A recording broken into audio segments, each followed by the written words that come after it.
ಅಬ್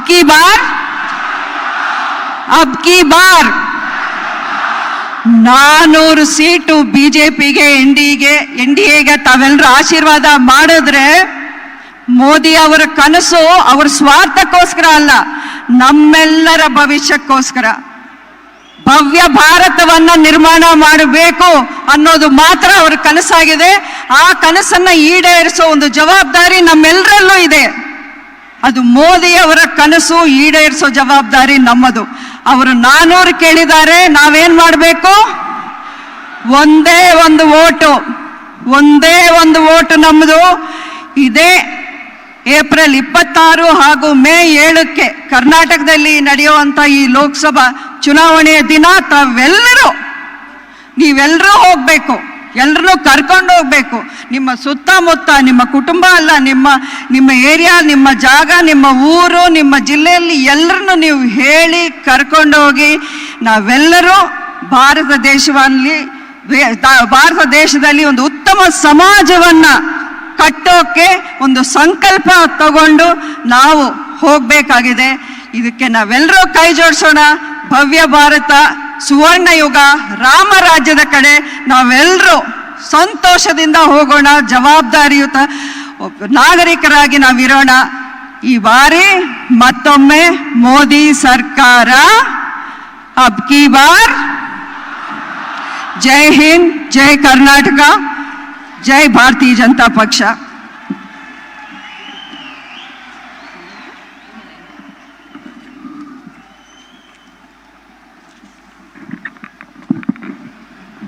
ಸುಮಲತಾ ಅಂಬರೀಶ್ ರವರಿಗೆ ಧನ್ಯವಾದಗಳನ್ನು ಅರ್ಪಿಸುತ್ತಾ, ಈಗ ಮುಂದಿನದಾಗಿ ಮಾಜಿ ರಾಷ್ಟ್ರೀಯ ಪ್ರಧಾನ ಕಾರ್ಯದರ್ಶಿಗಳಾದ ಸನ್ಮಾನ್ಯ ಶ್ರೀ CT ರವಿ ರವರು ಈ ಕಾರ್ಯಕ್ರಮವನ್ನು ಉದ್ದೇಶಿಸಿ ಮಾತನಾಡಬೇಕೆಂದು ವಿನಂತಿಯನ್ನ ಮಾಡ್ಕೊಳ್ತೀನಿ. ಡಿಸ್ಟರ್ಬೆನ್ಸ್ ಇದೆ ಸ್ಪೀಕರ್ ಅಲ್ಲಿ.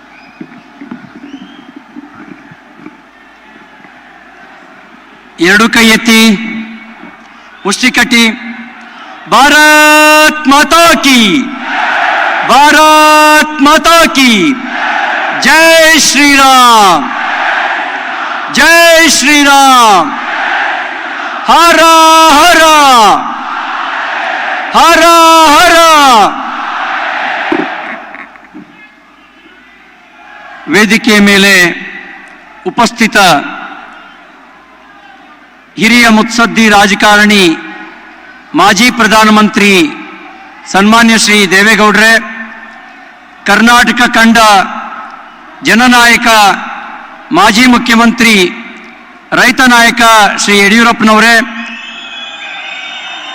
ಮಾಜಿ ಮುಖ್ಯಮಂತ್ರಿಗಳಾದ ಕುಮಾರಸ್ವಾಮಿ ಅವರೇ, ಮಾಜಿ ಉಪಮುಖ್ಯಮಂತ್ರಿಗಳು ವಿಧಾನಸಭೆಯ ವಿರೋಧ ಪಕ್ಷದ ನಾಯಕರಾದ ಶ್ರೀ ಆರ್ ಅಶೋಕ್ ಅವರೇ, ಮಾಜಿ ಸಂಸದರುಗಳಾದ ಪ್ರತಾಪ್ ಸಿಂಹ ಅವರೇ, ಸುಮಲತಾ ಅವರೇ, ಲೋಕಸಭೆಗೆ ಸ್ಪರ್ಧೆ ಮಾಡಿರ್ತಕ್ಕಂಥ ಶ್ರೀ ಯದುವೀರ್ ರಾಜ್ ಒಡೆಯರ್ ಅವರೇ, ಪ್ರಜ್ವಲ್ ರೇವಣ್ಣ ಅವರೇ,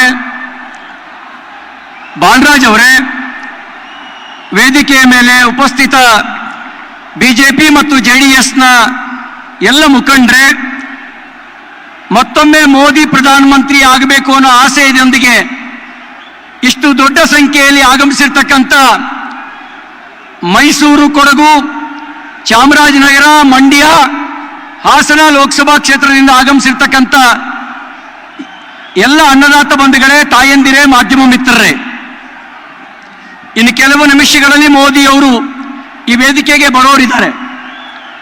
ಇವತ್ತೊಂದು ವಿಶೇಷವಾದ ದಿನ. ಸೌರಮಾನ ಯುಗಾದಿಯ ಸಂಭ್ರಮದಲ್ಲಿ ನಮ್ಮ ದೇಶ ಸಂಭ್ರಮದಲ್ಲಿರುವಂಥ ಸಂದರ್ಭ. ಜೊತೆಗೆ ಡಾಕ್ಟರ್ BR ಅಂಬೇಡ್ಕರ್ ಅವರ 133ನೇ ಜನ್ಮದಿನ. ಭೀಮನಿಲ್ಲದೆ ಭಾರತವಿಲ್ಲ, ಭಾರತವಿಲ್ಲದೆ ಭೀಮನಿಲ್ಲ. ಭೀಮನ ಬಲ ಭಾರತವನ್ನ ಸದಾ ಕಾಲ ಕಾಯ್ದಿದೆ, ಕಾಯುತ್ತಾ ಬರುತ್ತೆ. ಅಂತ ಭೀಮರಾವ್ ಅಂಬೇಡ್ಕರ್ ಅವರ ಜನ್ಮದಿನದ ಸಂದರ್ಭದಲ್ಲಿ ಆ ಭೀಮನ ಭಾರತ ಮತ್ತಷ್ಟು ಬಲಿಷ್ಠ ಆಗೋದಕ್ಕೆ, ವಿಶ್ವಗುರು ಭಾರತವಾಗೋದಕ್ಕೆ, ಬಡತನ ಮುಕ್ತ ಭಾರತ ಆಗೋದಕ್ಕೆ ನರೇಂದ್ರ ಮೋದಿ ಅವರು ಮತ್ತೊಮ್ಮೆ ದೇಶದ ಪ್ರಧಾನಮಂತ್ರಿ ಆಗೋದಕ್ಕೆ ಆಶೀರ್ವಾದ ಮಾಡಬೇಕು ಅಂತೇಳಿ ವಿನಂತಿ ಮಾಡ್ಲಿಕ್ಕೆ ನಾನು ಬಯಸ್ತೇನೆ. ಬಂಧುಗಳೇ, ಈ ಚುನಾವಣೆ ಜಾತಿ ಉಳಿಸ್ಕೊಳ್ಳೋ ಚುನಾವಣೆ ಅಲ್ಲ. ಈ ಚುನಾವಣೆ ದೇಶವನ್ನು ಉಳಿಸೋ ಚುನಾವಣೆ. ಇದು ಜಾತಿ ಉಳಿಸೋ ಚುನಾವಣೆ ಅಲ್ಲ, ಇದು ದೇಶವನ್ನು ಉಳಿಸೋ ಚುನಾವಣೆ.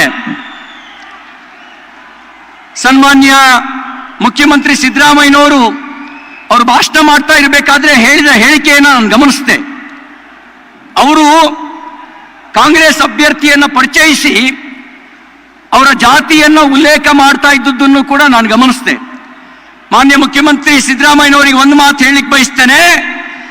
ಒಕ್ಕಲಿಗರು ಇವತ್ತಲ್ಲ, ಮಹಾರಾಣಿ ಲಕ್ಷ್ಮಮ್ಮಣ್ಣಿಯವರ ಕಾಲದಿಂದಲೂ ಕೂಡ ಒಡೆಯರವರ ಜೊತೆಗೆ ನಿಂತವರೇ ಹೊರತು ಕನ್ನಡ ವಿರೋಧಿ ಆಡಳಿತ ಭಾಷೆಯನ್ನ ಕನ್ನಡದ ಬದಲಿಗೆ ಪರ್ಷಿಯನ್ ಭಾಷೆಯನ್ನು ಹೇರಿದಂತ ನೀವು ಮೆರೆಸ್ತಕ್ಕಂಥ ಟಿಪ್ಪುವಿನ ಜೊತೆಗೆ ನಿಂತವರಲ್ಲ. ಅವತ್ತಿನಿಂದ ಇವತ್ತಿನವರೆಗೆ ಒಕ್ಕಲಿಗ ಸಮಾಜವೂ ಸೇರಿದಂತೆ ಇಡೀ ಹಳೆ ಮೈಸೂರು ಭಾಗದ ಎಲ್ಲ ಜನರ ಅನಿಷ್ಟ ಇದ್ದದ್ದು ಮೈಸೂರು ಸಂಸ್ಥಾನಕ್ಕೆ, ಮೈಸೂರು ಒಡೆಯರ್ ಸಂಸ್ಥಾನಕ್ಕೆ ಅನ್ನೋದನ್ನ ಒಮ್ಮೆ ಮತ್ತೊಮ್ಮೆ ಜೋರಾಗಿ ಚಪ್ಪಾಳೆಯ ಮೂಲಕ ಹೇಳಬೇಕು ಅಂತ ವಿನಂತಿ ಮಾಡ್ತೇನೆ.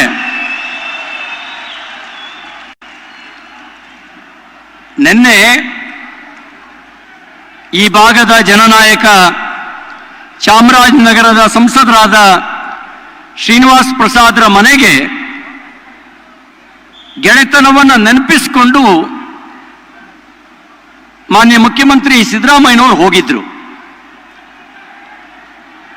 ಆದ್ರೆ ಒಂದು ಮಾತನ್ನು ನೀವು ನೆನಪಿಟ್ಕೊಳ್ಬೇಕು. ಶ್ರೀನಿವಾಸ್ ಪ್ರಸಾದರು ಕಂದಾಯ ಸಚಿವರಾಗಿದ್ದಾಗ ಅವರ ಹಿರಿತನವನ್ನು ಪರಿಗಣಿಸದೆ ಹೈಕಮಾಂಡ್ಗೆ ಕಪ್ಪ ಕೊಡಬೇಕು ಅನ್ನುವಂತ ನಿಲುವನ್ನು ತಿರಸ್ಕರಿಸಿದ್ರು ಅನ್ನೋ ಕಾರಣಕ್ಕೆ ಶ್ರೀನಿವಾಸ್ ಪ್ರಸಾದ್ ಅವರನ್ನ ಸಚಿವ ಸ್ಥಾನದಿಂದ ತೆಗೆದು ಅಪಮಾನ ಮಾಡಿದ್ರಲ್ಲ, ಅದ್ರ ಬಗ್ಗೆ ಕ್ಷಮೆಯಾಚನೆ ಮಾಡಿದ್ದೀರಾ? ನಿಮಗೆ ಅವತ್ತು ಕಾಂಗ್ರೆಸ್ನಲ್ಲಿದ್ದಾಗ ನಿಮ್ಮ ನಂಬಿಕೆ ಯಾವತ್ತೂ ಶ್ರೀನಿವಾಸ್ ಪ್ರಸಾದ್ ಜೊತೆಗೆ ಇರಲಿಲ್ಲ. ನೀವು ನಂಬ್ತಾ ಇದ್ದಂಥದ್ದು ಕೇವಲ ಮಹದೇವಪ್ಪನವ್ರನ್ನ. ಅವ್ರ ಮಾತು ಕೇಳಿ ಶ್ರೀನಿವಾಸ್ ಪ್ರಸಾದ್ರನ್ನ ಸಂಪುಟದಿಂದ ತೆಗೆದಿದ್ದು ಮಾತ್ರ ಅಲ್ಲ, ಅಲ್ಲಿಂದ ಮುಂದಕ್ಕೆ ನೀವು ಬಲೋ ಭಾರತ್ ಮಾತಾ ಕಿ, ಮೋದಿ ಮೋದಿ ಮೋದಿ, ಭಾರತ್ ಮಾತಾ ಕಿ, ಸನ್ಮಾನ್ಯ ನರೇಂದ್ರ ಮೋದಿ ಅವರಿಗೆ, ಸನ್ಮಾನ್ಯ ನರೇಂದ್ರ ಮೋದಿ ಅವರಿಗೆ, ಸನ್ಮಾನ್ಯ ನರೇಂದ್ರ ಮೋದಿ ಅವರಿಗೆ, ಭಾರತ್ ಮಾತಾ ಕಿ, ಭಾರತ್ ಮಾತಾ ಕಿ. ಮತ್ತೊಮ್ಮೆ ಮತ್ತೊಮ್ಮೆ ಮತ್ತೊಮ್ಮೆ ಮತ್ತೊಮ್ಮೆ ಮತ್ತೊಮ್ಮೆ ಮತ್ತೊಮ್ಮೆ ಮತ್ತೊಮ್ಮೆ ಮತ್ತೊಮ್ಮೆ ಮತ್ತೊಮ್ಮೆ ಮತ್ತೊಮ್ಮೆ ಮುಷ್ಟಿ ಕಟ್ಟಿ ಜೋರಾಗಿ ಹೇಳಿ. ಮತ್ತೊಮ್ಮೆ ಮತ್ತೊಮ್ಮೆ ಮತ್ತೊಮ್ಮೆ ಮತ್ತೊಮ್ಮೆ ಮತ್ತೊಮ್ಮೆ ಮತ್ತೊಮ್ಮೆ. ಧನ್ಯವಾದಗಳು.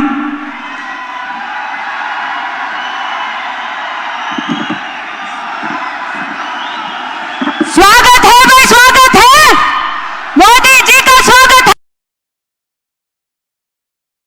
नरेंद्र मोदी जी को इस पुण्य भूमि से आदरणीय स्वागत करती हूँ. अब BS ಯಡಿಯೂರಪ್ಪ ಜಿ ಮತ್ತು HD ಕುಮಾರಸ್ವಾಮಿ ರವರು ನಮ್ಮ ಸನ್ಮಾನ್ಯ ಪ್ರಧಾನಮಂತ್ರಿಗಳಾದ ನರೇಂದ್ರ ಮೋದಿ ರವರಿಗೆ ರಾಮನ ವಿಗ್ರಹವನ್ನ ಕೊಡುವುದರ ಮುಖಾಂತರ ಕಾರ್ಯಕ್ರಮಕ್ಕೆ ತುಂಬು ಹೃದಯದ ಸ್ವಾಗತವನ್ನ ಕೋರಬೇಕು ಅಂತ ವಿನಂತಿಯನ್ನ ಮಾಡ್ಕೊಳ್ತೀನಿ. ಜೊತೆಗೆ ನಮ್ಮ ನೆಚ್ಚಿನ ಪ್ರಧಾನಮಂತ್ರಿಗಳಿಗೆ ಮೈಸೂರು ಪೇಟವನ್ನು ಧರಿಸಿ ನಮ್ಮ ಈ ನೆಲದ ಸೊಗಡಿನಂತೆ ಮೈಸೂರು ಸಿಲ್ಕ್ ಶಲ್ಯವನ್ನ ತೊಡಿಸಿ ಈ ಕಾರ್ಯಕ್ರಮಕ್ಕೆ ಆತ್ಮೀಯವಾಗಿ ಸ್ವಾಗತಿಸಬೇಕೆಂದು ವಿನಂತಿ ಮಾಡ್ಕೊಳ್ತೀನಿ. स्वागत है भाई, स्वागत है, स्वागत है भाई, स्वागत है। अब की बार 400 पार, अब की बार, अब की बार।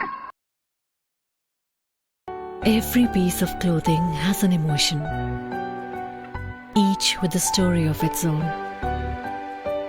These memories are special. Keep them fresh with IFB Essentials. अरे भाई, मैच देखने में लेट हो जाएगा।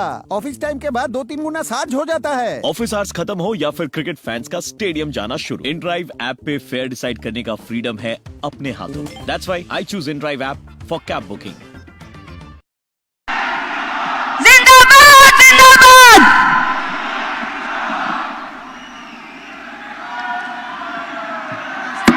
ಈಗ ನಮ್ಮ 4 ಲೋಕಸಭಾ ಚುನಾವಣೆಯ ಅಭ್ಯರ್ಥಿಗಳಾದ ಸನ್ಮಾನ್ಯ HD ಕುಮಾರಸ್ವಾಮಿ ರವರು, ಬಾಲರಾಜು ರವರು, ಒಡೆಯರ್ ರವರು ಹಾಗೂ ಪ್ರಜ್ವಲ್ ರೇವಣ್ಣ ರವರು ಈಗ ನಮ್ಮ ನಾರಿ ಶಕ್ತಿಯಿಂದ ನರೇಂದ್ರ ಮೋದಿ ರವರಿಗೆ ಸನ್ಮಾನ.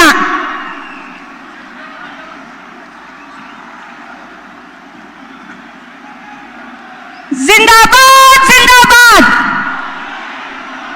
जिंदाबाद जिंदाबाद। भारत माता की, भारत माता की। अब की बार, अब की बार, अब की बार। ಈಗ ನಮ್ಮ ಲೋಕಸಭಾ ಚುನಾವಣೆಯ ಅಭ್ಯರ್ಥಿಗಳು ಅಂಬೇಡ್ಕರ್ ರವರ ಈ ದಿನ ಅಂಬೇಡ್ಕರ್ ಜಯಂತಿ ಪ್ರಯುಕ್ತ ಸನ್ಮಾನ್ಯ ನರೇಂದ್ರ ಮೋದಿ ರವರಿಗೆ ಅಂಬೇಡ್ಕರ್ ರವರ ಭಾವಚಿತ್ರವನ್ನ ಉಡುಗೊರೆಯಾಗಿ ನೀಡುತ್ತಿದ್ದಾರೆ. BR ಅಂಬೇಡ್ಕರ್ ರವರಿಗೆ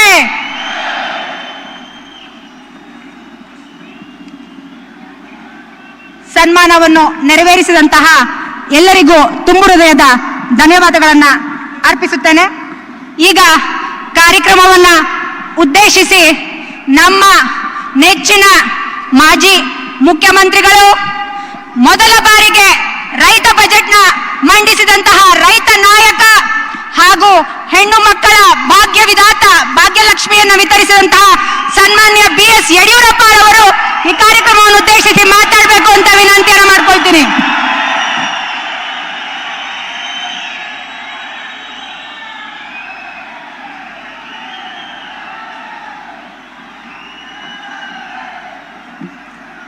बोलो भारत माता की जय श्री राम, जय श्री राम। ಪ್ರಧಾನಿ ನರೇಂದ್ರ ಮೋದಿಜಿ ಅವರಿಗೆ ಭಾರತ್ ಮಾತಾ ಕಿ. ಇಡೀ ವಿಶ್ವವೇ ಮೆಚ್ಚಿರುವಂತ ನಮ್ಮ ಪ್ರಧಾನಿ ನರೇಂದ್ರ ಮೋದಿಜಿಯವರು ಡಾಕ್ಟರ್ ಬಾಬಾ ಸಾಹೇಬ್ ಅಂಬೇಡ್ಕರ್ ಅವರ ಹುಟ್ಟುಹಬ್ಬದ ದಿವಸ ಇಲ್ಲಿಗೆ ಬಂದಿರುವಂತಹದ್ದು ನಮಗೆಲ್ಲರಿಗೂ ತುಂಬಾ ಹೆಮ್ಮೆ ತರುವಂತಹ ಸಂಗತಿ. ಅವರಿಗೆ ನಿಮ್ಮೆಲ್ಲರ ಪರವಾಗಿ ಹೃದಯಪೂರ್ವಕ ಸ್ವಾಗತವನ್ನು ಬಯಸ್ತಾ ಇದ್ದೇನೆ. ಅದೇ ರೀತಿ ಮಾಜಿ ಪ್ರಧಾನಿಗಳಾದಂಥ HD ದೇವೇಗೌಡರು ಇವತ್ತು ಇಲ್ಲಿ ಬಂದಿರುವಂತಹದ್ದು JDS BJP ಬರುವಂಥ ದಿವಸಗಳಲ್ಲಿ ಒಂದಾಗಿ ಒಗ್ಗಟ್ಟಾಗಿ ಈ ರಾಜ್ಯದಲ್ಲಿ ಕರ್ನಾಟಕದ 28ಕ್ಕೆ 28 ಲೋಕಸಭಾ ಕ್ಷೇತ್ರವನ್ನು ಗೆಲ್ಲಬೇಕು ಅನ್ನುವಂಥ ಸಂಕಲ್ಪ ಮಾಡಿ ಬಂದಿದ್ದೇವೆ. ಇದಕ್ಕೆ ನಿಮ್ಮೆಲ್ಲರ ಆಶೀರ್ವಾದ ಬೇಕು ಅಂತ ಕೈ ಜೋಡಿಸಿ ಪ್ರಾರ್ಥನೆ ಮಾಡ್ತೇನೆ. ಸಮಯದ ಅಭಾವ ಇದೆ. ವೇದಿಕೆ ಮೇಲುವಂತ ಎಲ್ಲ ಮುಖಂಡರೇ, ಲಕ್ಷಾಂತರ ಸಂಖ್ಯೆಯಲ್ಲಿ ಸೇರಿದಂತ ನನ್ನ ಆತ್ಮೀಯ ಬಂಧುಗಳೇ, ಅಣ್ಣ ತಮ್ಮಂದಿರೇ, ತಾಯಂದಿರೇ, ಮಾಧ್ಯಮದ ಸ್ನೇಹಿತರೆ, ಇವತ್ತು ಇಡೀ ವಿಶ್ವವೇ ಭಾರತದ ಕಡೆ, ನರೇಂದ್ರ ಮೋದಿಜಿಯವರ ಕಡೆ ನೋಡ್ತಾ ಇರೋದು ನಿಮಗೆಲ್ಲ ಗೊತ್ತಿರುವಂತ ಸಂಗತಿ. ಅಂತ ಮಹಾನ್ ವ್ಯಕ್ತಿ ಇವತ್ತು ಬೆಂಗಳೂರಿಗೆ ಬಂದು, ಮೈಸೂರಿಗೆ ಬಂದು ನಿಮ್ಮನ್ನು ಉದ್ದೇಶಿಸಿ ಮಾತನಾಡುವಂತ ಒಂದು ಅವಕಾಶ ಸಿಕ್ಕಿರುವಂತಹದ್ದು ನಮ್ಮೆಲ್ಲರ ಸೌಭಾಗ್ಯ ಅಂತ ನಾನು ಭಾವಿಸಿದ್ದೇನೆ ಬಂಧುಗಳೇ. ಅದೇ ರೀತಿ ಮಾನ್ಯ ಮಾಜಿ ಪ್ರಧಾನಿಗಳಾದಂಥ ಎಚ್.ಡಿ. ದೇವೇಗೌಡರು ಸಹ ಈ ಸಂದರ್ಭ ಉಪಸ್ಥಿತಿರುವಂತಹದ್ದು. ಬಿಜೆಪಿ ಜೆಡಿಎಸ್ ಒಂದಾಗಿ ಒಟ್ಟಾಗಿ ಹಾಲು ಜೇನಿನಂತೆ ಮುಂದೆ ಬರೋ ದಿವಸಗಳಲ್ಲಿ ಕೆಲಸ ಮಾಡ್ತೇವೆ ಅನ್ನುವಂಥ ಒಂದು ಭರವಸೆಯನ್ನ ನಿಮಗೆ ಕೊಡೋಕ್ಕೋಸ್ಕರ ನಾವೆಲ್ಲ ಒಟ್ಟಾಗಿ ಬಂದಿದ್ದೇವೆ. ಬಹುಶಃ ಬರುವಂಥ ದಿವಸಗಳಲ್ಲಿ ಈ ಜೆಡಿಎಸ್ ಬಿಜೆಪಿ ಹೊಂದಾಣಿಕೆಯನ್ನು ತಡೆಯೋದಕ್ಕೆ ಯಾರಿಂದೂ ಸಾಧ್ಯ ಇಲ್ಲ.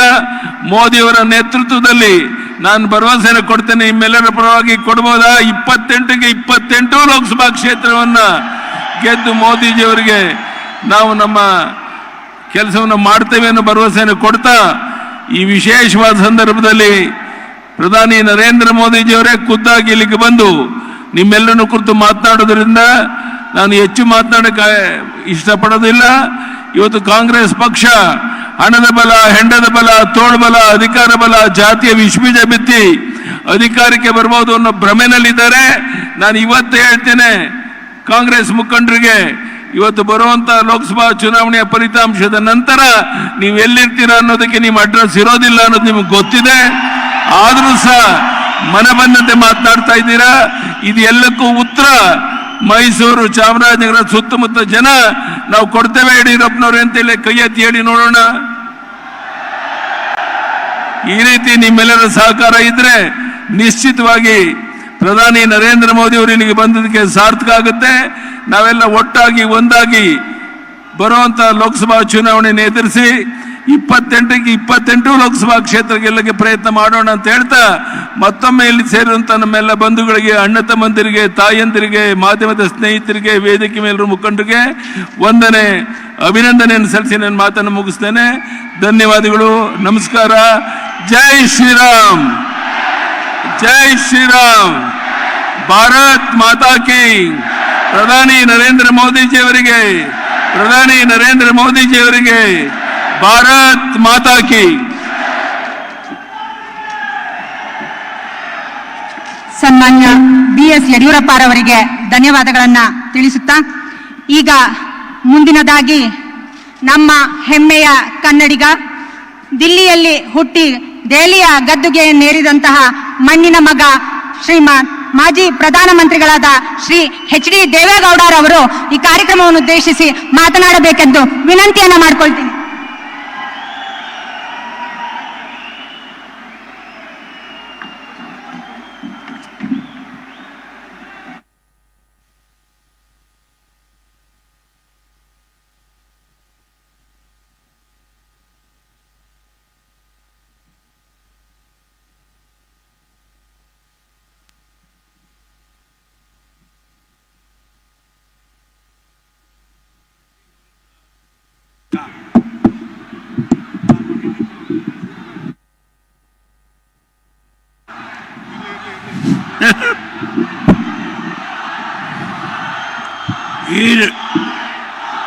ಈ ರಾಷ್ಟ್ರದ